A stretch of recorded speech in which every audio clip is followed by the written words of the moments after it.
CTET 2021 की तैयारी कर रहे हैं, ये वीडियो आपके लिए रहेगा। हिंदी पैराग्राफ सॉल्व करने की ट्रिक हम ऑलरेडी अपलोड कर चुके हैं। जिन लोगों ने पैराग्राफ वाला वीडियो नहीं देखा, उसका लिंक ऊपर आई बटन में मिल जाएगा, क्लिक करके देख लीजिएगा। फिलहाल आज की क्लास में कंप्लीट हिंदी पैडागोजी के जो 15 क्वेश्चन आते हैं पेपर 1 पेपर 2, उनके लिए वीडियो रहेगा। वीडियो को शुरुआत से अंत तक देखिएगा, इसमें बहुत इंपॉर्टेंट चीजों को हम डिस्कस करेंगे। अगर आप ये वीडियो पूरा देख लेते हैं, कोई और वीडियो देखने की आवश्यकता नहीं पड़ेगी। बहुत अच्छा कंटेंट है, जिसको पीडीएफ लेना है इसका या कंप्लीट नोट्स लेना है सीटेट पेपर 1 पेपर 2 के, इस व्हाट्सएप नंबर पे मैसेज करके नोट्स को परचेज कर सकते हैं। पहले हम आपको दिखा दें इसमें क्या मिलेगा। इस वीडियो में आपको देखने के बाद पहले आप जान लीजिए कि आखिर इसमें बताया क्या क्या जाएगा। और एक बात ध्यान रखिएगा, इसमें बहुत सारी ऐसी चीजें आपकी हैं जो चैलेंज करेंगी, डाउट्स आपके क्लियर करेंगी। अभी तक जो आप गलत पढ़ते आ रहे थे उसमें सुधार होगा। और जैसा कि हमने आपको बताया कि EVS previous year, CDP previous year एक एक वीडियो में आपको दे रहे हैं, पापा वीडियो में, तो उसको भी आपको देखना है। लिंक नीचे कमेंट बॉक्स में मिल जाएगा। इसी तरीके से हिंदी प्रीवियस ईयर 2011 से 2019 तक और ईवीएस सभी सब्जेक्ट को कराया जाएगा। तो इसमें पहले हम बात करेंगे भाषा क्या है, भाषाई कौशल की बात करेंगे। यहाँ पे लोगों को बहुत ज्यादा दिक्कत आती है, कंफ्यूज रहते हैं, ठीक है, और गलत भी पढ़ाया जाता है कई जगह पे।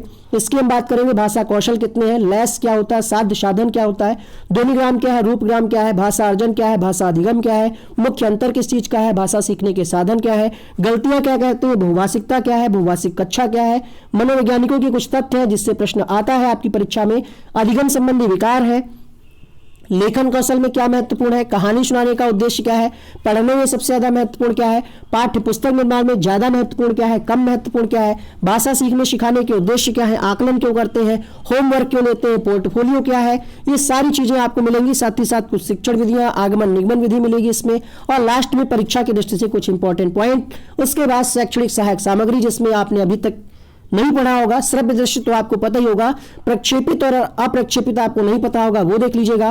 और अंत में हम क्या करते हैं, निदानात्मक उपचारात्मक करते हैं। तो चलिए शुरू करते हैं। आज के इस वीडियो का टारगेट रखते हैं 20,000 लाइक का। अगर आपको ये वीडियो पसंद आता है तो लाइक करना है, नहीं पसंद आता है तो डिसलाइक करना है। अगर आप कुछ भी नहीं किए तो सबसे पहले आपको जानना चाहिए भाषा क्या है। तो भाषा विचारों के आदान प्रदान का एक माध्यम है। आपको अगर कुछ बात कहनी है तो आप भाषा के प्रयोग के द्वारा ही अपनी बात को पहुंचाते हैं। भाषा एक नियमबद्ध व्यवस्था है। नॉम चॉम्स्की का कहना था कि बच्चों में भाषा सीखने की क्षमता जन्मजात पाई जाती है। हम बच्चे को भाषा सिखाते क्यों हैं, यानी भाषा सिखाने का तात्पर्य है भाषा का प्रभावशाली प्रयोग सिखाना। बच्चा संदर्भ के अनुसार अपनी भाषा का प्रयोग कर पाए। एक प्रश्न पूछा जाता है कि भाषा का अस्तित्व डैश के बाहर नहीं हो सकता। तो पहले तो यहाँ पे मुख्य भूमिका होती परिवार की, बट अगर वाइगोत्स्की के अनुसार पूछे तो आप समाज लगाइएगा, क्योंकि वाइगोत्स्की समाज को महत्वता देते हैं।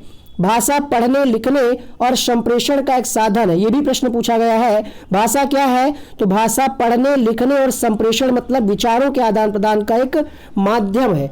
ये वाला प्रश्न जो है अक्सर लोग गलत पढ़ते हैं और गलत पढ़ाते भी हैं, ठीक है। आपने बहुत सारे YouTube चैनल देखे होंगे, बहुत सारी किताबें देखी होंगी, इस पर आधारित प्रश्न कहीं कुछ बताया जाता है, कहीं कुछ बताया जाता है। यहाँ पे एक ग्रीन कलर से लाइन आपको लिखी हुई दिख रही होगी कि भाषा कौशल एक क्रम में सीखे नहीं जाते हैं। सीटेट के हिसाब से 500% ये बात सही है, बट ज्यादातर YouTube चैनल पे ये चीज गलत पढ़ाई जाती है। चैलेंज के साथ कह सकते हैं, प्रूफ करके आपको दिखाएंगे कि भाषा कौशल एक क्रम में सीखे नहीं जाते। क्रम होता है LSRW, यानी सुबोपाली आप हिंदी में पढ़ते होंगे, सुनना, बोलना, पढ़ना, लिखना होता है। लेकिन कोई जरूरी नहीं है कि भाषा कौशल बच्चे एक क्रम में सीखे। ये बात सीटेट ने खुद प्रूव की है, हम आपको दिखाएंगे। तो वीडियो को अंत तक देखिएगा, और अगर आपको सारी बातें सही लगती है तो उन लोगों तक वीडियो शेयर करिएगा जो अन्य चैनल से अब तक गलत पढ़ करके आए हैं। आप देखा होगा बहुत सारे चैनल्स पे ये चीजें गलत चल रही हैं, तो हम सोचते हैं कि इसको सुधार किया जाए। भाषाई कौशल, एक प्रश्न यहाँ से 100% आना है। अगर हम इनकी संख्या की बात करें तो इनकी संख्या होती है 4। कौन कौन से? अभी अभी हमने आपको बताया, सुबोपाली 4 संख्या होती है। अगर आपसे पूछ ले इनमें से आधार कौशल कौन सा है, तो श्रवण कौशल। श्रवण कौशल क्या है? आधार कौशल है, प्रमुख है। अब यहां से 2 प्रश्न बनते हैं, ग्रहणात्मक कौशल कौन कौन से हैं, अभिव्यक्तात्मक कौशल कौन कौन से हैं। तो ग्रहणात्मक का मतलब होता है ग्रहण करना, अर्थात आप कैसे ग्रहण करेंगे, तो या तो आप सुन करके ग्रहण करेंगे या तो आप पढ़ करके ग्रहण करेंगे। ये प्रश्न संस्कृत और अन्य भाषाओं में भी पूछा जाता है।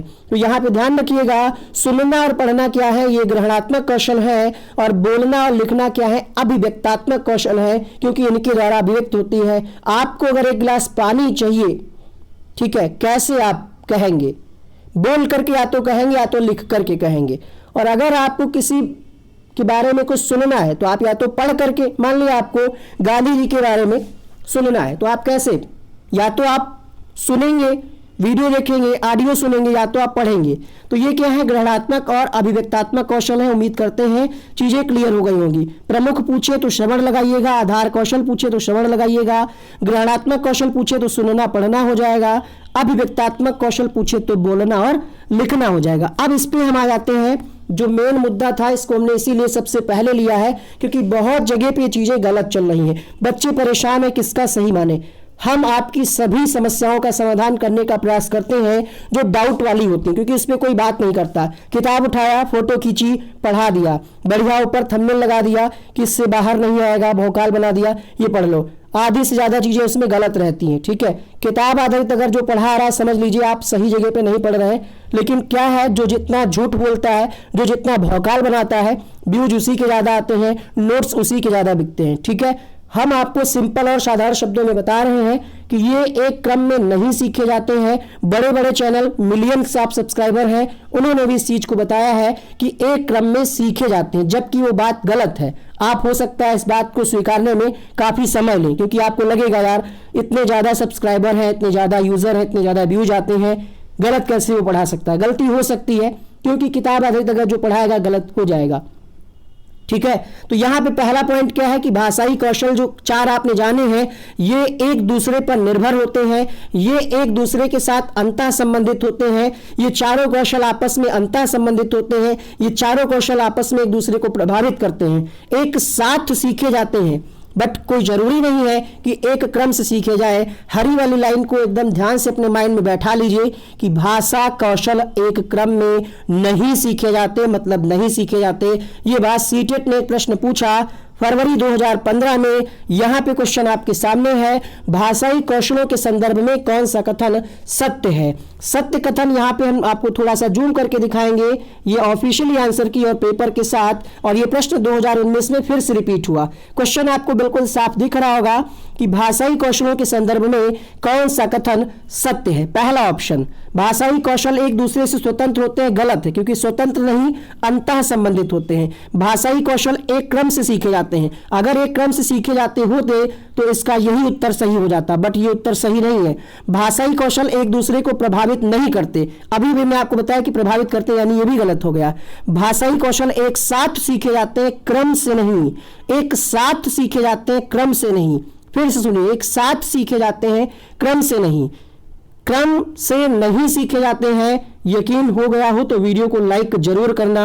यहां पे क्या कहा जा रहा है, सत्य कथन। क्वेश्चन नंबर आपको 91 साफ दिख रहा होगा, 91 का आंसर आपको साफ दिख रहा होगा। फरवरी 2015 का पेपर उठाइए, आपके पास जो भी अरिहंत यूथ जो भी किताब है, देखिएगा फरवरी 2015 में क्वेश्चन पूछा गया है लैंग्वेज 1 में। 91 का चौथा विकल्प सही है, अर्थात आंसर क्या है कि एक साथ सीखे जाते हैं, क्रम से नहीं। अब तो आपको आंखें खुल गई होंगी कि जो आप अभी तक पढ़ते आ रहे हैं गलत पढ़ते आ रहे हैं। आपको हो सकता है स्वीकार करने में समय लगे, बट ये कड़वा सच है, आपको स्वीकार करना पड़ेगा। सीटेट 2019 में ये प्रश्न शायद जुलाई या दिसंबर में पूछा गया कि भाषा कौशल के संबंध में कौन सा कथन सही नहीं है। यहां पे गलत पूछ लिया गया, गलत कथन कौन सा है। तो भाषा कौशल एक क्रम में अर्जित नहीं किए जाते, भाषा कौशल एक क्रम में ही अर्जित किए जाते हैं, एक दूसरे को प्रभावित करते हैं, ये बात सही है। संबंधित होते हैं, ये बात सही है। आपको पता है कि संबंधित होते हैं, प्रभावित करते हैं, भी बात सही। मैटर फंस रहा है इन दोनों में कि भाषा कौशल एक क्रम में अर्जित नहीं किए जाते,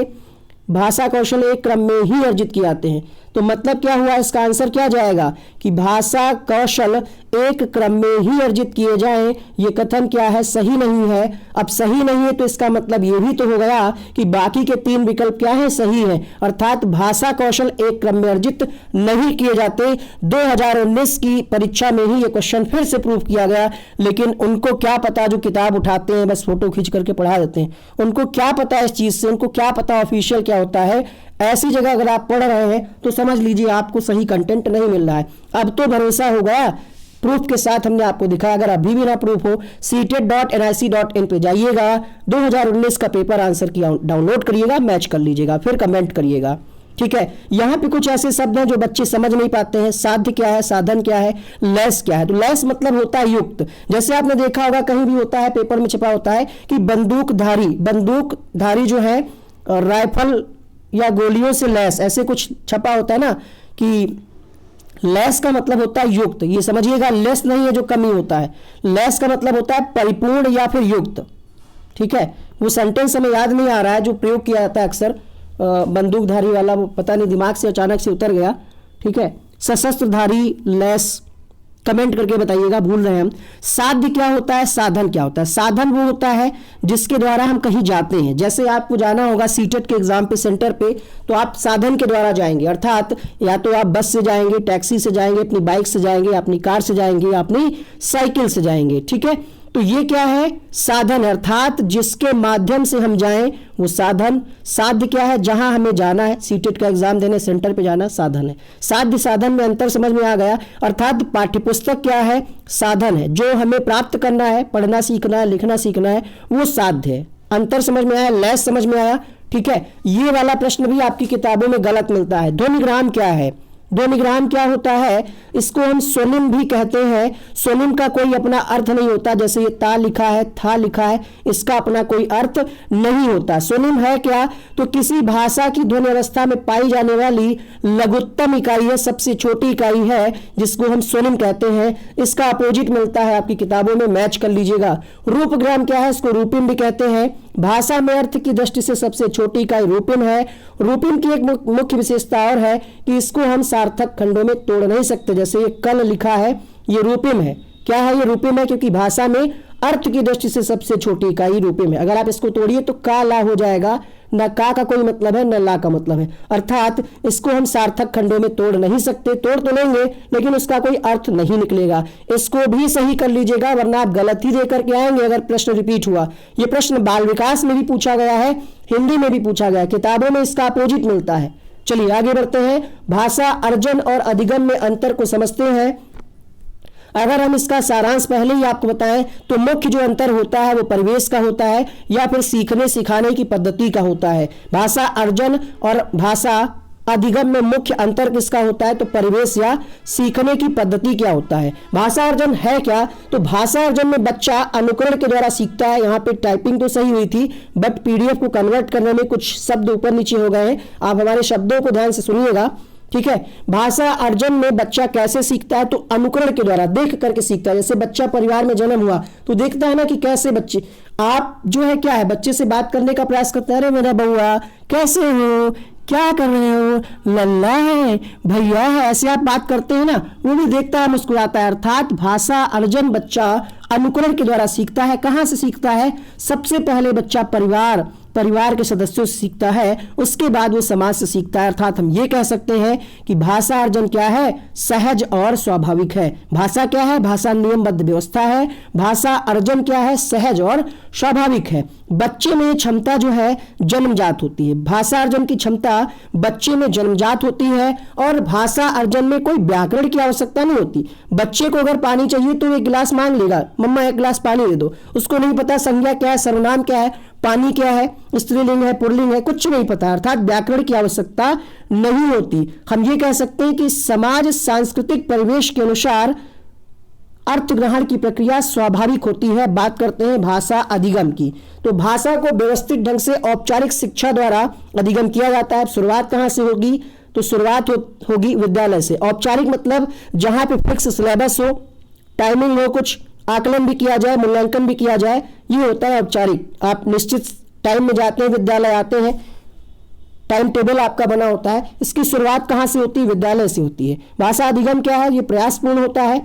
भाषा अधिगम में विद्यालय पाठ्यक्रम, शिक्षक, पाठ्यपुस्तक और सहायक सामग्री की महत्वपूर्ण भूमिका होती है। एक छोटी सी रिक्वेस्ट है आप सबसे, वो ये है कि वीडियो बनाते हुए बहुत ही सावधानी रखी जाती है कि कोई गलती ना हो। फिर भी अगर आपको लगता है कहीं पे टाइपिंग मिस्टेक या फिर रिकॉर्डिंग करने में अगर कोई त्रुटि हुई हो तो विनम्र निवेदन है, कमेंट करके जरूर बताइएगा। ठीक है। भाषा अधिगम में व्याकरण की आवश्यकता होती है क्योंकि यहाँ पे आप क्या है, अधिगम हो रहा है, तो आपको यहाँ पे व्याकरण भी सिखाया जाता है। आगे बढ़ते हैं। मुख्य अंतर हमने आपको बता दिया है। डायरेक्ट ये प्रश्न 19 में पूछा गया है कि मुख्य अंतर किसका होता है, तो परिवेश का होता है या फिर पद्धतियों का हो सकता है अंतर, कि पढ़ाने की पद्धति अलग अलग हो। भाषा सीखने के साधन क्या है, तो बच्चा अनुकरण के द्वारा सीखता है। पत्र पत्रिकाओं की भूमिका होती है, बाल साहित्य, पुस्तक, कहानी के द्वारा, वार्तालाप, ये तो आप जानते ही होंगे। गलतियों के बारे में प्रश्न पूछा जाता है, गलतियां क्या हैं, तो गलतियां क्या है? पहली बात तो गलतियां अधिगम का ही हिस्सा है। बच्चा अगर गलतियां कर रहा है इसका मतलब वो क्या है, सीख रहा है, अर्थात त्रुटियां सीखने सिखाने की प्रक्रिया का अंग है। त्रुटियां अस्थायी होती हैं, मतलब रुके नहीं रहती हैं त्रुटियां। बच्चा आज गलती करा तो कल वो सुधारेगा उसको, अर्थात स्थायी नहीं होती है। मतलब ये हुआ कि अस्थायी होती हैं। बच्चा अगर गलती कर रहा है तो भाषा सीखने में होने वाली त्रुटियां यह समझने में मदद करती है कि बच्चे के मस्तिष्क में क्या चल रहा है, अर्थात त्रुटियां बच्चों की मदद का मार्ग तय करती हैं। बच्चों को जो हेल्प की जरूरत है वो मार्ग खोलती है त्रुटियां। जैसे आप कोई क्वेश्चन कर रहे हैं, सीख रहे हैं, कुछ गलती कर रहे हैं, इसका मतलब ये है कि आप अपना मार्ग खोल रहे हैं, जो गलतियां उनको आप सुधार रहे हैं। तो त्रुटियां क्या है? सीखने सिखाने की प्रक्रिया का अंग है। बहुभाषिकता क्या है? बहुभाषिकता से भी एक प्रश्न आता है। बहुभाषिकता हमारी पहचान है, ठीक है, हमारी सभ्यता और संस्कृति का अभिन्न अंग भी है। क्या है बहुभाषिकता? एक पहचान है हमारी, और हमारी सभ्यता और संस्कृति का अभिन्न अंग भी है। भाषा सीखने में एक महत्वपूर्ण संसाधन है, और बहुभाषिकता जो है अनमोल संसाधन के रूप में कार्य करती है। बहुभाषिकता संज्ञानात्मक विकास में सहायक है बच्चे के। बच्चे प्रारंभ से ही क्या होते हैं? बहुभाषिक होते हैं। बहुभाषिक का मतलब यह है एक से अधिक भाषाओं का ज्ञान बच्चों को होता है। बच्चे स्कूल आने से पहले भाषाई पूंजी से लैस होते हैं, इसीलिए हमने आपको लैस का मतलब पहले ही बताया। लैस का मतलब होता है युक्त, ठीक है। बहुभाषिक कक्षा, अब जैसे कि बहुभाषिकता आपने जाना, अब है बहुभाषिक कक्षा। बहुभाषिक कक्षा का मतलब यह है ऐसी कक्षा जिसमें प्रत्येक बच्चे की भाषा, घर की बोली को सम्मान दिया जाए। करना क्या है आपको? एक टीचर होने के नाते बहुभाषिक एवं बहुसांस्कृतिक कक्षा में बच्चों की मातृभाषा को समुचित सम्मान स्थान देते हुए साथ ही साथ आप स्टैंडर्ड लैंग्वेज से भी परिचित कराएं। यानी द्वितीय भाषा, अगर आप अंग्रेजी सिखा रहे हैं, कोई और भाषा सिखा रहे हैं, तो आप मातृभाषा को इग्नोर ना करें, मातृभाषा का सम्मान करें, समुचित स्थान दें, और साथ ही साथ मानक भाषा से भी परिचय कराएं। भाषा से संबंधित कुछ मनोवैज्ञानिकों के तथ्य हैं जो आपको सभी किताबों में एक पास नहीं मिलेंगे। प्लीज इसको नोट करिएगा, और जिनको भी इसका नोट्स लेना है व्हाट्सएप नंबर पे मैसेज करके नोट्स को परचेज कर लीजिएगा। इसमें से 15 में से ज्यादा बड़ी बात तो नहीं कहते हैं, लेकिन 13-14 प्रश्न आपके इसी एक वीडियो से आ जाने हैं। और मैराथन आपको दी जाएगी जिसमें 2011 से 2019 तक कंप्लीट एक ही वीडियो में पेपर 1 कराया जाएगा। लैंग्वेज 1 के सारे क्वेश्चंस कराए जाएंगे। तो चलिए बात करते हैं चौमस्की की। चौमस्की क्या कहते हैं कि बच्चों में भाषा अर्जन की क्षमता जन्मजात होती है, मतलब जन्म से ही। इनका यह कहना था कि बच्चे LAD लैंग्वेज एक्विजिशन डिवाइस के साथ जन्म लेते हैं। एक दूसरा स्टेटमेंट है, ये आपने नहीं पढ़ा होगा कहीं, इसको जरूर लिखिएगा, ये तो थोड़ा सा पुराना हो गया, सबको रट गया है, ये ध्यान रखिएगा। भाषा सीखे जाने के क्रम में वैज्ञानिक पड़ताल साथ साथ चलती रहती है। कहां से? ये NCF में बात लिखी गई, हमने NCF को देखा, स्टडी किया, तो हमें ये चीज नहीं मिली, तो हमने सोचा आपको बता दें। NCF का स्क्रीनशॉट यहाँ पे आप देख पा रहे होंगे। पियाजे क्या कहते हैं कि भाषा अन्य संज्ञानात्मक, अब आप संज्ञानात्मक देख करके ये तो समझ जाएंगे कि पियाजे से जुड़ी बात है, लेकिन एक और शब्द यहाँ पे पियाजे ने अहम केंद्रित भाषा का भी प्रयोग किया है। अहम केंद्रित का मतलब वो भाषा जो बच्चा स्वयं से बात करता है, अपने आप से बात करता है, उसको उन्होंने अहम केंद्रित कहा या आत्म केंद्रित कहा। यह भी प्रश्न पूछा जा सकता है आपसे। वाइगोत्स्की ने इसी चीज को क्या कहा? अंतःवाक कहा या प्राइवेट स्पीच कहा। मतलब बच्चे अगर स्वयं से बात करते हैं उसको उन्होंने क्या कहा? अंतःवाक या प्राइवेट स्पीच कहा। यह प्रश्न आपकी किताबों में गलत मिलेगा। भाषा और विचारों के संबंधों की चर्चा में अग्रणी कौन है? ज्यादातर लोग आपको पढ़ाते हैं चॉम्स्की, किताबों में भी आपको चॉम्स्की मिलेगा, चाहे लुसेंट हो या अरिहंत हो। प्लीज उसको सही करिएगा। यहाँ पे आंसर जाएगा वाइगोत्स्की के साथ, क्योंकि यहाँ पे सिर्फ भाषा की बात नहीं कही जा रही है, भाषा और विचार की बात कही जा रही है। और जब भाषा और विचार की बात आ जाएगी, अग्रणी अगर आपसे पूछेगा तो आंसर जाएगा वाइगोत्स्की। जिसको भी लग रहा है कि ये गलत है, सारे प्रूफ हमारे पास हैं, आवश्यकता पड़ने पे सब प्रूफ कर देंगे हर एक चीज को। बच्चा अपना स्वयं का सामाजिक रूप से रचित भाषा तंत्र विकसित कर लेता है, यह भी वाइगोत्स्की का कहना था। बच्चे की भाषा समाज के साथ संपर्क का ही परिणाम है, यह भी वाइगोत्स्की का स्टेटमेंट है। बच्चे सामाजिक अंतःक्रिया से भाषा सीखते हैं, यह भी वाइगोत्स्की का ही कथन है। स्किनर कहते हैं कि बच्चा भाषा अनुकरण के माध्यम से सीखता है, ये स्किनर का स्टेटमेंट है। यहां से एक प्रश्न आपकी परीक्षा में संभावित है कि जरूर बनेगा, आपको पता भी होगा यहाँ पे क्या बात कही जा रही है। बात कर रहे हैं यहाँ पे लर्निंग डिसेबिलिटी की, अर्थात अधिगम संबंधी विकार। तो यहाँ पे हमने इसके लिए एक अलग से वीडियो बनाया है जिसमें थ्योरी और क्वेश्चंस 30 क्वेश्चन दोनों कराए हैं। उसका लिंक यहाँ पे आई बटन में मिल जाएगा, क्लिक करके जरूर देख लीजिएगा। ऊपर आई बटन में देखिए, हाँ यहीं पे, ठीक है। तो यहाँ पे शॉर्ट में हम आपको बता देते हैं, पढ़ ले यानी अगर जब आपसे कहे पठन संबंधी विकार तो आप डिस्लेक्सिया लगाइएगा, और लेखन संबंधी अक्षमता तो आप ग्राफ पेपर पे लिखना शुरू करते हैं या ग्रेफाइट वाला कॉन्सेप्ट आप ध्यान रखिएगा, ये होता है डिस्ग्राफिया। डिसकैलकुलिया क्या होता है? तो ये कैलकुलेटर से बना है, आप ध्यान मतलब इसको रिलेट करके सीख सकते हैं। गणना संबंधी विकार, भाषा में जिसको दिक्कत आती है उसको क्या कहते हैं? अफेजिया कहते हैं। अधिगम संबंधी विकार यानी लर्निंग डिसेबिलिटी की बात सबसे पहले सैमुअल किर्क के द्वारा की गई। एडीएचडी क्या है? इसमें बच्चे को मतलब एक ही किसी एक पर्टिकुलर टॉपिक पे एकाग्रता मतलब एकाग्रता नहीं कर पाता है, बच्चा ध्यान नहीं लगा पाता। एडीएचडी अर्थात एकाग्रता में कमी वाले बालक, बालक एकाग्रता में कमी होने के कारण ठीक से पढ़ लिख नहीं पाते, ये होता है एडीएचडी। अप्रेक्सिया क्या है? ये तीनों प्रकार का होता है इसमें। ये प्रश्न 69,000 शिक्षक भर्ती में भी पूछा गया। पढ़ने लिखने तथा बोलने संबंधी समस्या।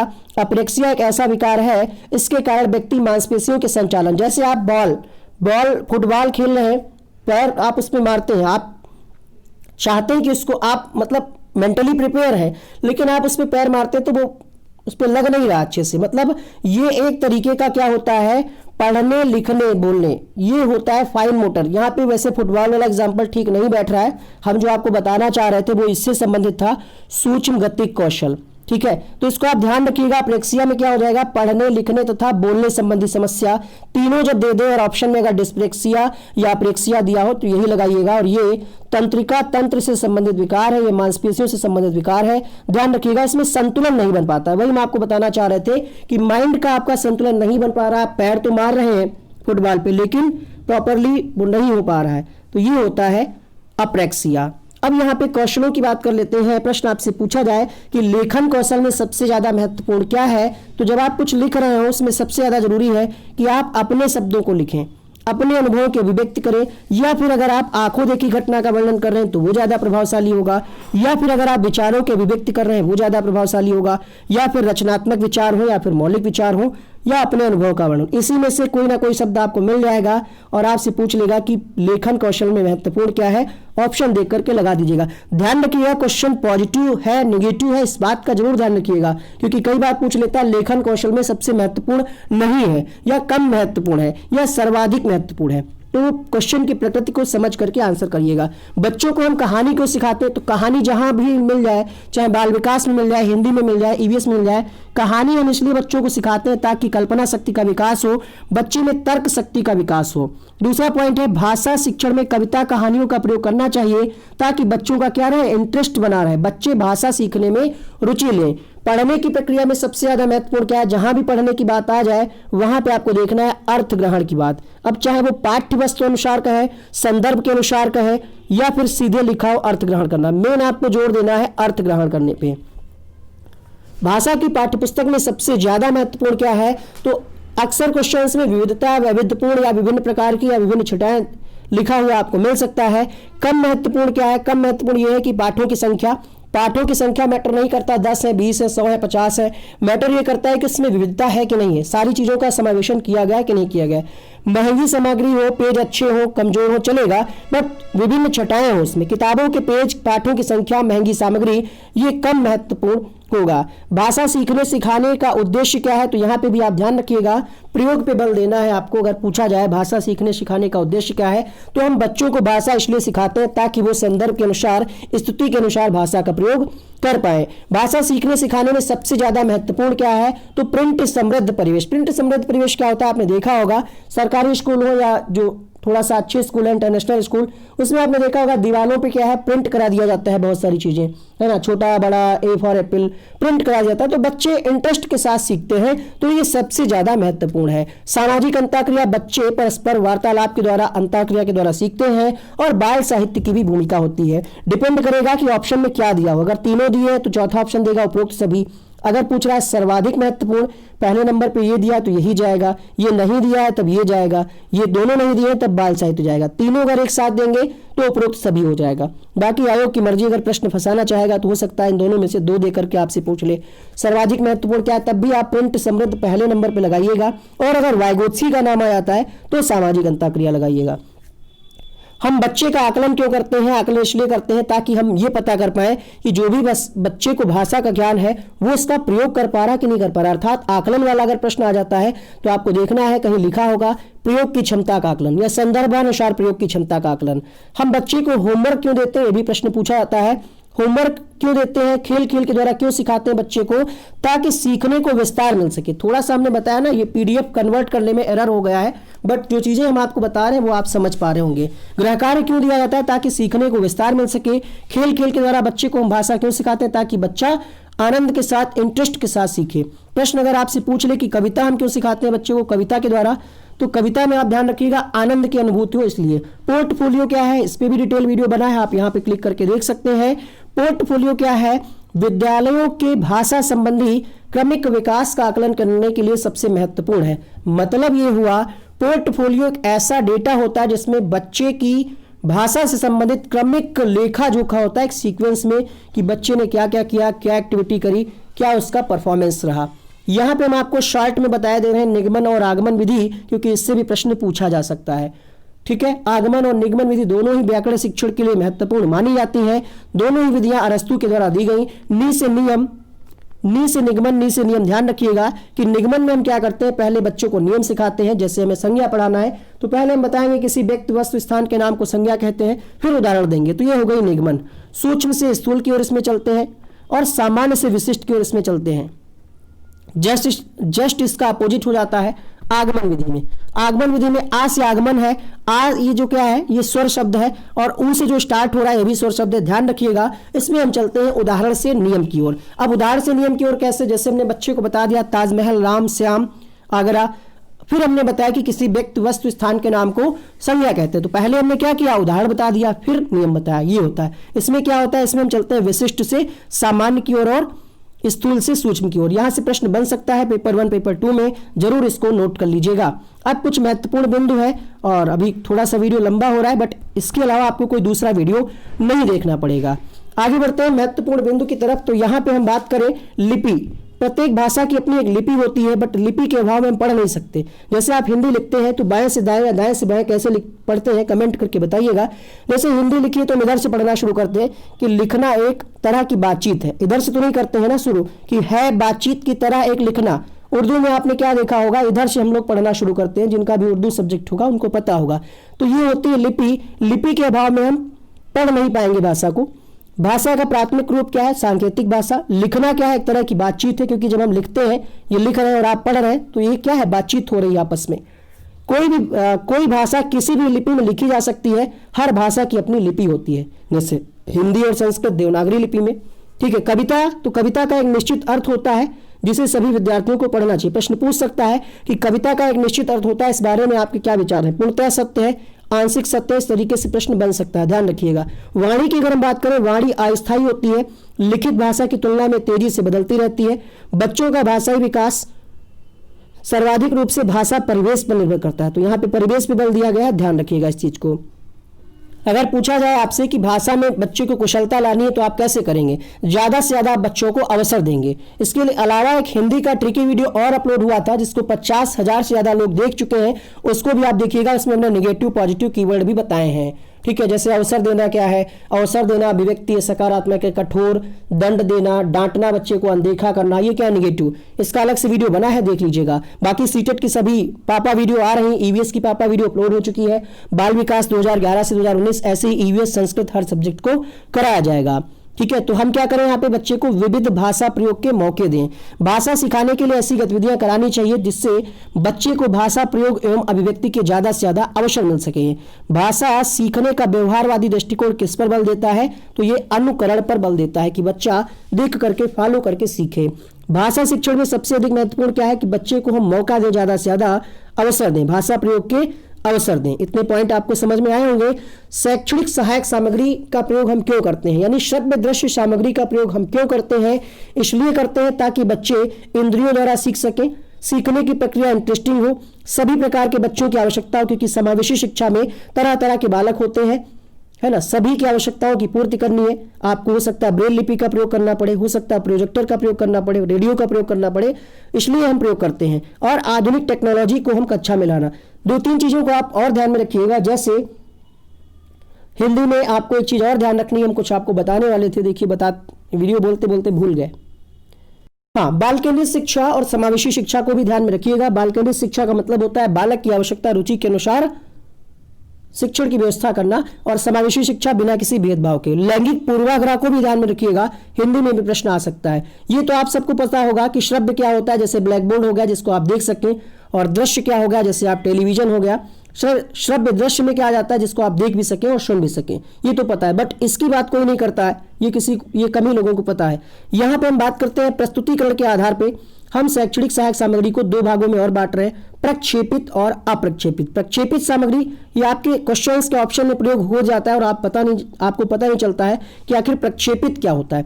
प्रक्षेपित सामग्री वो सामग्री होती है जिसमें हमें विद्युत यंत्रों की आवश्यकता होती है, जो लाइट से चलते हैं, जैसे सिनेमा, फिल्म, दूरदर्शन, वीडियो, ठीक है, लाइट की आवश्यकता हो। अप्रक्षेपित क्या है, जैसे कार्टून हो गया, चित्ररेखा, है ना, समाचार पत्र, फ्लैश कार्ड, जिसमें लाइट की आवश्यकता ना हो। ठीक है, समझ में आया। यहाँ पे क्या है, विद्युत यंत्रों की आवश्यकता होगी और यहाँ पे नहीं होगी, तो इसको जरूर ध्यान रखिएगा। हो सकता है इसी में से 3 ऑप्शन यहाँ से दे दे और 1 ऑप्शन इसमें से दे दे, और आपसे पूछ ले कि इसमें से कौन सी प्रक्षेपित सामग्री। प्लीज कमेंट जरूर करिएगा, आपके कमेंट में वीडियो बनाने वाले की जान बचती है। कमेंट करके जरूर बताइएगा, बहुत मेहनत लगी इस सारे कंटेंट को उपलब्ध कराने में।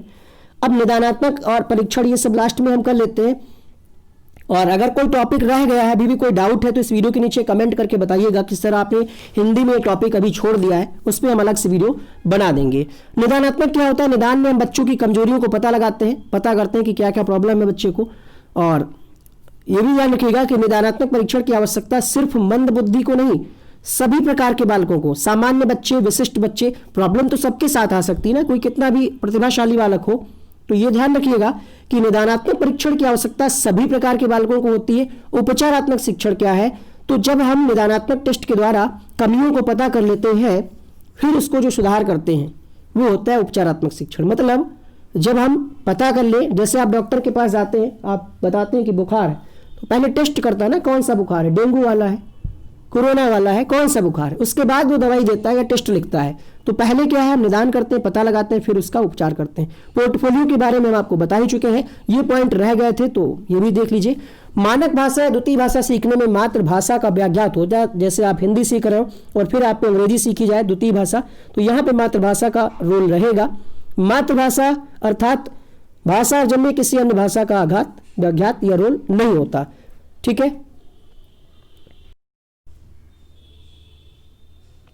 उम्मीद करते हैं क्लास आपको पसंद आई होगी और बहुत सारे प्रश्न आप जब हल करेंगे इसको देखने के बाद प्रीवियस ईयर, तो बहुत ज़्यादा आपको मदद मिलेगी। और अगली क्लास जो है उसमें हम आपको पूरा 2011 से 2019 तक कंप्लीट कराएंगे एक ही वीडियो में। जो लोग इस वीडियो को बाद में देख रहे हैं उनके लिए हम बता दें, लिंक नीचे कमेंट बॉक्स में दे देंगे पापा वीडियो का, तो आप लोग कमेंट जरूर करिए और कमेंट बॉक्स भी चेक करिए, वहां पे आपको बहुत सारी प्लेलिस्ट के लिंक मिल जाएंगे। और यहाँ पे आप देखिएगा कुछ वीडियोस बन करके आ रहे हैं जिनको आप क्लिक करके देखें, जैसे ईबीएस का पापा वीडियो यहाँ पे बन के आ रहा होगा और यहाँ पे आपको एक और वीडियो बन करके आ रहा होगा। Thank you so much. 15 में से 13-14 प्रश्न आपको इसी वीडियो से देखने को मिल जाएंगे। अगर आप प्रैक्टिस करके जाते हैं तो आप बहुत अच्छा स्कोर करेंगे हिंदी में। पैराग्राफ कैसे हल करना है उसका भी ट्रिकी वीडियो बना रखा है, जरूर देखिएगा। नीचे कमेंट बॉक्स जरूर चेक करें। Thank you so much, wish you all the best. बहुत अच्छा लगा इस वीडियो को बना करके और देख करके भी आपको अच्छा लगा होगा।